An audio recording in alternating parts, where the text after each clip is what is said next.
이 오후에 다시 한번 저희들이 하나님 앞에 기도드립니다. 나라와 교회와 우리 가정을 위한 기도가 하나님을 영화롭게 하기를 원하며 하나님이 기뻐 받으시는 귀한 기도가 될 수 있도록 축복해 주옵소서. 하나님께서 우리의 삶과 환경에 찾아오셔서 우리의 삶을 어루만져 주시기를 원합니다. 주님과 함께 하기를 원하며 주님께서 주시는 평안함으로 저희들이 살아가기를 원합니다. 하나님, 우리의 삶을 축복하시고 건강과 은혜와 복을 허락해 주옵소서. 감사드리며 예수 그리스도의 이름으로 기도드리옵나이다. 아멘. 하나님의 말씀은 고린도후서 12장입니다.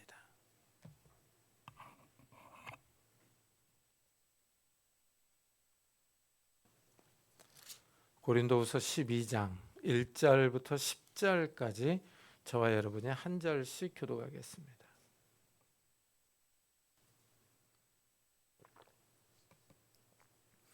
고린도후서 12장 1절부터 10절까지 한 절씩 교독하겠습니다.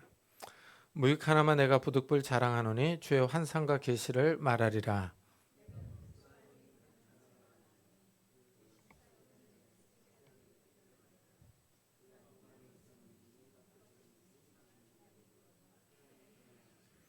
내가 이런 사람을 아노니 그가 몸 안에 있었는지 몸 밖에 있었는지 나는 모르거니와 하나님은 아시느니라.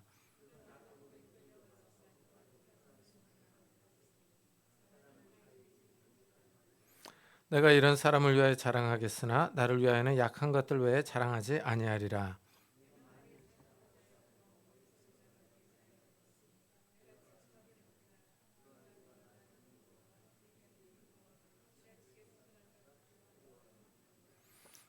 여러 계시를 받은 것이 지극히 크므로 너무 자만하지 않게 하시려고 내 육체의 가시 곧 사탄의 사자를 주셨으니 이는 나를 쳐서 너무 자만하지 않게 하려 하심이라.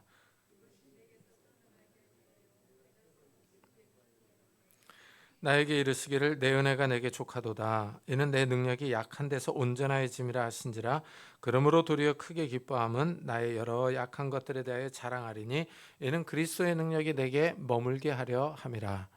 그러므로 내가 그리스도를 위하여 약한 것들과 능욕과 궁핍과 박해와 공고를 기뻐하노니 이는 내가 약한 그때의 강함이라. 아멘. 이 바울은 앞장에서 그리스도를 위한 고난을 자랑했습니다. 이 그리스도의 복음을 전하기 위하여 소아시아와 유럽 지역을 다니면서 당했던 고난입니다. 이 복음에 대한 헌신과 고생입니다. 그러더니 이제 바울은 환상과 계시에 대해서 자랑을 하고 있습니다.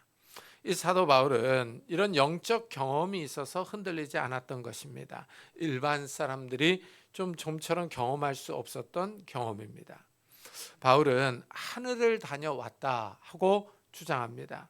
내가 그리스도 안에 있는 한 사람을 아노니 그는 14년 전에 셋째 하늘에 이끌려 간 자라. 그가 몸 안에 있었는지 몸 밖에 있었는지 나는 모르거니와 하나님은 아시느니라 합니다.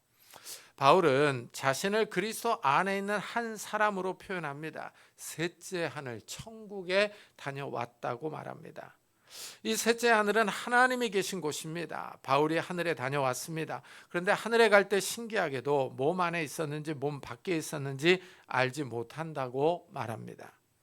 어떤 방법으로 하늘에 갔었는지 정확하게 알 수는 없습니다. 바울은 과학적으로 이성적으로 설명할 수 없는 신비로운 경험을 말하고 있습니다. 이 바울과 같이 유사한 경험을 한 사람으로 사도 요한을 들 수 있습니다. 사도 요한이 밤모섬에 유배가 있었습니다. 그때 성령의 감동으로 하늘에 올라갑니다. 이 일 후에 내가 보니 하늘에 열린 문이 있는데 내가 들은 바 처음에 내게 말하던 나팔소리 같은 그 음성이 이르되 이리로 올라오라. 이후에 마땅히 일어날 일들을 내가 내게 보이리라 합니다. 이 밤모섬에 있었던 요한에게 하늘의 문이 열렸어요. 그리고 이리로 올라오라 하는 음성을 들었습니다. 이 요한이 어떻게 하늘에 올라갔는지, 이 하늘의 문이 어떻게 생겼는지 자세하게 나오지는 않습니다. 그리고 바울도 이 하늘로 갈 때 몸 안에 있었는지 몸 밖에 있었는지 알 수 없었다고 합니다. 이것을 보면 기독교에는 신비로운 체험이 있습니다. 그래서 어떤 사람들이 말하는 것을 들어보면 입신에서 환상을 보았다고도 말합니다. 어떤 사람은 하늘에 갔다 왔다고 말하기도 합니다. 그런데 우리가 확실히 알아야 할 사실 한 가지는 이런 경험을 내가 하고 싶다고 해서 하는 것은 아닙니다. 마치 미국에 갔다 오는 것과 같은 것은 아닙니다. 미국은 내가 방문할 계획을 세우고 갔다 올 수 있습니다. 그러나 우리가 하늘에 가고 싶다고 해서 바울이나 요한처럼 갈 수 있는 것은 아닙니다. 하나님이 은혜를 주셔야 이런 경험을 할 수 있습니다. 이 성령의 능력이 임해야 이런 경험을 할 수가 있는 거예요. 사도 요한에게 하늘에 열린 문이 보였습니다. 이리로 올라오라 하는 소리를 들었어요. 요한이 갑자기 하늘에 앉아 계시는 하나님을 봅니다. 내가 곧 성령에 감동되었더니 보라, 하늘의 보좌를 베풀었고 그 보좌 위에 앉으신 이가 있는데 하고 말합니다. 어떻게 순식간에 하늘에 계신 하나님을 보았는지 자세한 설명이 없습니다. 자, 어떻게 이 땅 반모섬에 있던 요한이 갑자기 하늘로 올라갔어요? 사도 바울의 말처럼 몸 안에 있었는지 몸 밖에 있었는지 알 수는 없습니다. 과학적으로 설명이 되지 않습니다. 요한이 이런 경험을 할 수 있었던 이유는 성령의 능력입니다. 성령에 감동되었다고 말합니다. 성령의 능력으로 순식간에 하늘로 올라갔습니다. 구약에서 보면은 에스겔 선지자가 이런 경험을 합니다.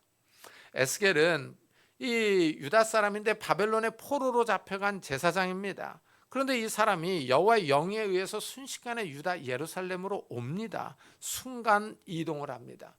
분명히 바벨론의 포로로 잡혀갔는데 성령의 능력으로 유다에 오는 거예요. 그래서 유다 예루살렘 성전에서 일어나는 우상 숭배를 목격합니다. 이것을 목격하면서 유다가 망할 것을 예언을 해요. 참 신비한 현상이죠. 인간의 몸은 장소에 제한되어 있습니다. 그런데 순식간에 바벨론에서 유다 예루살렘으로 왔다라고 얘기를 해요. 그래서 에스겔서를 갖다가 많은 사람들이 의심하는 이유가 그겁니다. 어떻게 바벨론에 있었던 사람이 유다에서 일어난 일을 이렇게 자세하게 알고 설명해 놓을 수 있느냐라는 것을 의심을 합니다. 그런데 에스겔 자신은 여호와의 영으로 성령의 능력으로 이 유다에 왔다. 그래서 이런 일들을 봤다라고 주장을 합니다. 이 사도 요한도 순식간에 반모섬에서 하늘로 갔어요. 사도 바울이 셋째 하늘로 간 것과 유사합니다. 바울이 몸 안에 있었는지 몸 밖에 있었는지 알지 못한다고 하는 이유가 여기 있습니다. 인간의 이성과 지성으로는 설명할 수 없는 일이기 때문입니다. 이렇게 사도 바울이 셋째 하늘로 순식간에 옮겨간 사실도 신기한데 더 신기한 사실은 셋째 하늘이 있다는 겁니다. 셋째 하늘이 있다는 사실 자체가 믿어지지 않습니다. 눈으로 볼 수 없기 때문입니다. 우리가 아무리 하늘을 봐도 우리 눈에 보이지는 않습니다. 그런데 바울과 요한은 확실히 하나님이 계신 하늘이 있다라고 주장을 해요. 바울은 이 하늘에 다녀왔다고 말합니다. 그러면서 바울은 이 셋째 하늘을 다시 낙원으로 표현을 해요. 그가 낙원으로 이끌려가서 말로 표현할 수 없는 말을 들었으니 사람이 가히 이르지 못할 말이로다. 성경은 확실히 하늘 나라가 있다라고 주장을 합니다. 예수님이 이 땅에 오셔서 계속 말씀하신 것이 천국입니다. 우리가 눈으로 볼 수는 없지만 하나님이 다스리는 나라가 있습니다. 이 세상과 확실히 다른 장소입니다. 사도 요한은 계시록에서 이 장소를 아주 구체적으로 설명을 하고 있습니다. 하나님의 보좌에서 생명수가 흘러나오는 곳이라고 합니다. 이 생명수가 흐르는 강 좌우편에 생명나무가 있습니다. 12과일이 달마다 맺힌다고 설명을 합니다. 이게 좀 신기하지 않습니까? 우리가 이 땅에서는 1년에 한 번 과일이 맺히는데 그 생명수가 흐르는 그 하늘나라에서는 달마다 과실이 맺힌다고 합니다. 참 신기하죠? 근데 우리나라는 그렇지 않지만은 이 동남아시아에 가면 이모작, 삼모작을 하는 나라들이 있습니다. 이 벼 농사를 하는데 이모작을 해요. 삼모작을 하고요. 이거 보면은 1년에 2번, 3번씩 이 추수를 하는 거예요. 참 신기하죠? 근데 하늘나라는 달마다 이런 열매가 맺힌다라고 얘기를 합니다. 그러면서 그 나라에는 저주가 없을 것을 얘기를 해요. 질병과 죽음이 없는 곳입니다. 밤이 없는 곳이며 해가 없습니다. 우리 지식으로는 상상할 수가 없는 나라죠. 우리는 태양이 떠서 밝은 빛을 비춰줘야지 우리가 환해서 사물을 볼 수 있는데, 이 하늘나라는 태양이 없다고 그럽니다. 그런데 밝다고 그래요. 참 신비스러운 나라입니다. 바울은 이 천국을 셋째 하늘, 낙원이라고 표현합니다. 사람들이 흔히 버킷리스트를 말합니다. 죽기 전에 꼭 해보고 싶은 일들을 적은 겁니다. 예를 들면 유럽 여행하기 같은 것들입니다. 성도들의 버킷리스트는 천국 가기입니다. 죽기 전이 아니라 죽은 후에 꼭 가야 합니다. 이 세상을 여행해 보면은 신기한 자연 현상을 볼 수 있습니다. 북유럽의 여름밤은 아주 환합니다. 해가 져서 밤 12시가 돼도 밝습니다. 그래서 저도 참 처음에 네덜란드에 갔을 때 밤 11시가 되는데도 밝은 거예요. 그래서 참 신기하다. 그래서 11시 밝으니까 공부해야겠다 그러고 여름에 열심히 공부를 했어요. 근데 겨울 되니까 도로 무기더라고요. 겨울은 4시부터 어두워지더라고요.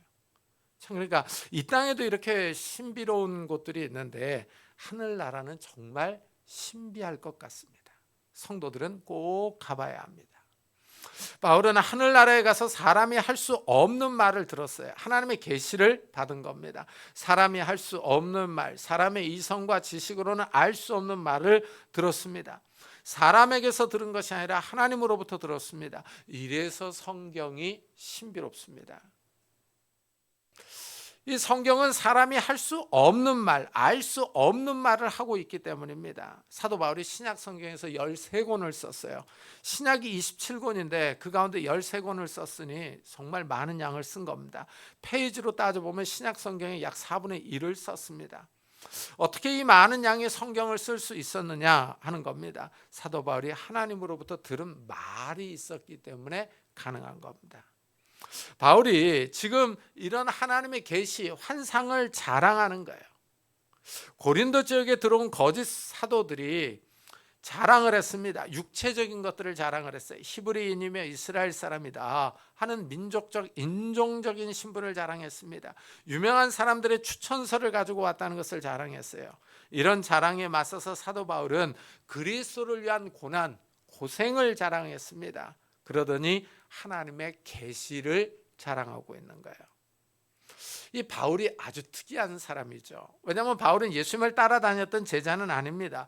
12제자는 3년 동안 예수님을 따라다니면서 교육을 받았어요. 근데 바울은 12제자의 멤버가 아니었습니다. 그렇지만 구약 성경을 잘 배운 사람이었어요. 여기에 부활하신 예수님을 직접 만났습니다. 후에 하늘나라로 직접 이끌려가서 하나님으로부터 계시를 받았습니다. 참, 이래서 사도 바울이 독특한 사람이에요. 이방인들을 위해서 선택받은 사람이죠. 이래서 바울이 자신의 이런 영적 경험을 자랑하는 겁니다.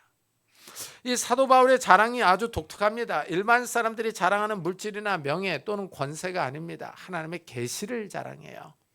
예레미야가 이 한 말과 유사하죠. 예레미야는 지혜로운 자는 그의 지혜를 자랑하지 말라, 용사는 그의 용맹을 자랑하지 말라, 부자는 그의 부함을 자랑하지 말라 하고 말합니다. 참, 이 동창회에 나가보면은 사회에서 나름대로 성공한 친구들이 그 모임에 옵니다. 내세울 것이 있는 친구들이죠. 내세울 것이 없으면 그런 모임에 잘 나가지 않습니다. 친구들이 모여서 아들이나 딸 자랑을 합니다. 공부를 잘해서 좋은 대학에 들어가면 한턱 낸다고 하면서 자랑을 해요. 이 남자들끼리 모이면은 좋은 차를 타는 친구들은 이 벤츠마크가 새겨진 키를 갖다가 식탁 위에 올려놓습니다. 은근히 차 자랑을 하죠. 이런 모습이 우리가 사는 세상입니다. 그런데 사도 바울은 이런 종류의 자랑이 아닙니다. 그러나 하나님께 받은 계시를 자랑하고 있어요. 그래서 예레미야가 자랑하는 자는 이것으로 자랑할지니 곧 명철하여 나를 아는 것과 나 여호와는 사랑과 정의와 공의를 땅에 행하는 자인 줄 깨닫는 것이라, 나는 이 일을 기뻐하노라 하고 말합니다. 예레미야는 하나님을 자랑하라고 합니다. 이것이 참된 자랑이라는 거예요. 아파트 자랑하고 명품 자랑할 것이 아니라 하나님을 아는 것을 자랑하라고 합니다. 바울은 지금 셋째 하늘에 다녀온 것을 자랑합니다. 하나님으로부터 받은 계시를 자랑합니다. 사람에게 들은 말을 자랑하는 것이 아니라 하나님으로부터 들은 말입니다. 신비하고 놀라운 계시를 자랑하고 있어요. 바울이 지금 자기가 하는 자랑을 갖다가 사실이라고 주장을 합니다. 내가 만일 자랑하고자 해도 어리석은 자가 되지 아니할 것은 내가 참말을 함이라. 그러므로 누가 나를 보는 바와 내게 듣는 바에 지나치게 생각할까 두려워하여 그만두노라 합니다. 자신의 이 삶을 떠벌이며 자랑하는 사람을 지혜가 없는 어리석은 자라고 말합니다. 사도 바울의 이런 자랑이 어리석고 무식한 자랑이 아니라 진짜라고 얘기를 합니다. 참말이라고 하죠. 거짓말을 하는 것도 아니고 과장해서 하는 것도 아닙니다. 바울이 직접 겪은 일을 말합니다. 그렇지만 모든 일에 절제가 필요합니다.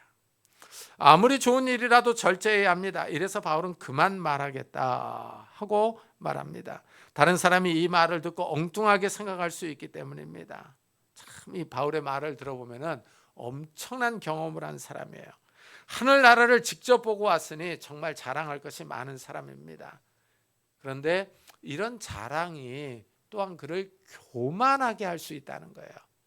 그래서 하나님이 바울에게 작은 가시를 줍니다. 여러 계시를 받은 것이 지극히 크므로 너무 자만하지 않게 하시려고 내 육체의 가시 곧 사탄의 사자를 주셨으니 이는 나를 쳐서 너무 자만하지 않게 하려 하심이라. 여기서 육체의 가시가 무엇인지 정확하게 나오지는 않습니다. 이래서 육체의 가시가 무엇인지에 대해서 학자들 사이에 토론이 많아요. 가장 설득력 있는 해석으로는 두 가지를 들 수 있습니다. 첫째는 육체적 질병이에요.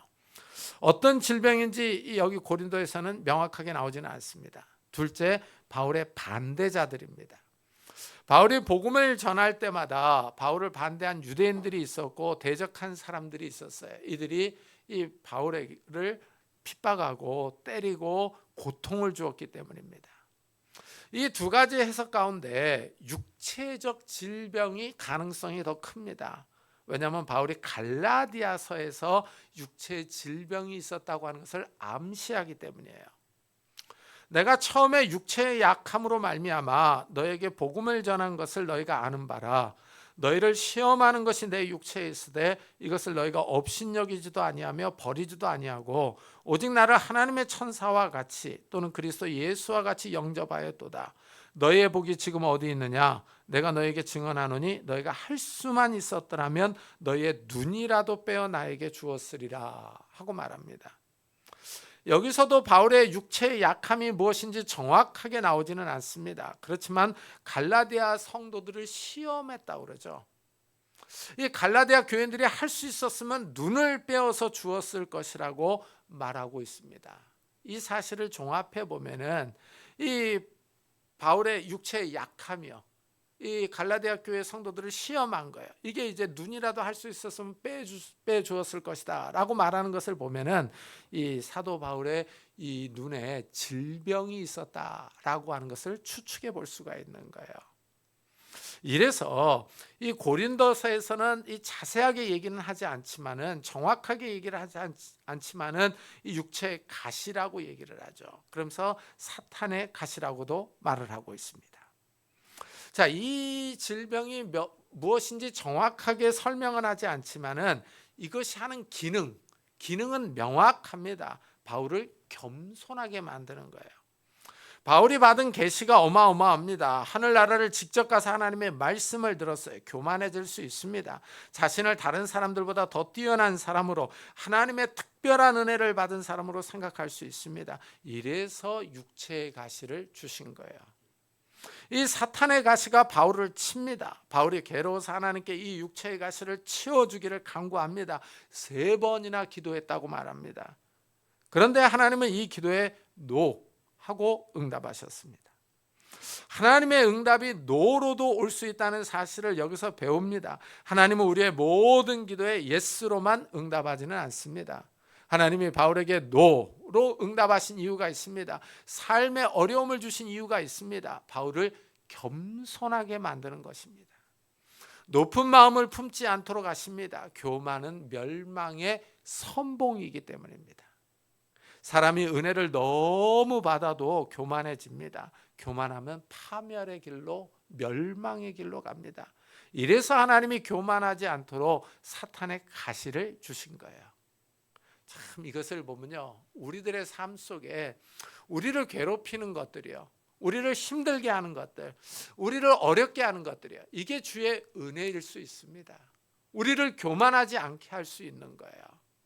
이 육체의 가시가 바울을 겸손하게 만듭니다. 더 나아가 하나님의 능력이 바울에게 머물게 하는 기능을 합니다. 이 점이 아이러니하죠.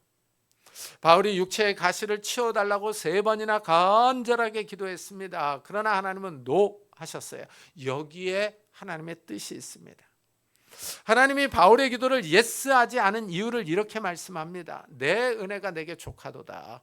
이는 내 능력이 약한 데서 온전하여짐이라. 하나님은 바울이 받은 은혜가 충분하다고 대답합니다. 바울이 받은 은혜가 넘쳐서 그 육체의 가시를 감당할 수 있다는 의미입니다. 육체의 가시가 바울을 괴롭히고 고통을 주지만 하나님으로부터 받은 은혜가 더 큽니다. 하나님의 은혜로 그 고통을 이길 수 있다는 거예요. 우리가 생각하기에는 좀 얼른 이해가 가지가 않습니다. 하나님이 은혜를 주시는 김에 더 주시면 좋을 것 같습니다. 모든 것이 좀 평안하고 형통했으면 좋을 것 같습니다. 그러나 하나님은 그렇게 생각하지 않습니다. 하나님은 바울의 삶에 작은 고통이 있지만 바울이 충분히 감당할 수 있다고 하십니다. 바울이 육체의 가시를 이겨낼 수 있다고 하십니다. 하나님이 바울을 아주 강인하게 훈련하십니다.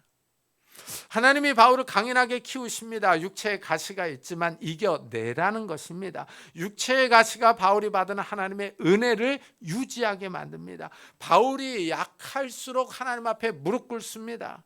하나님께 더 가까이 갑니다. 이래서 하나님이 육체의 가시를 치워주지 않습니다. 하나님의 능력이 바울 안에 머물도록 하기 위한 방법이에요.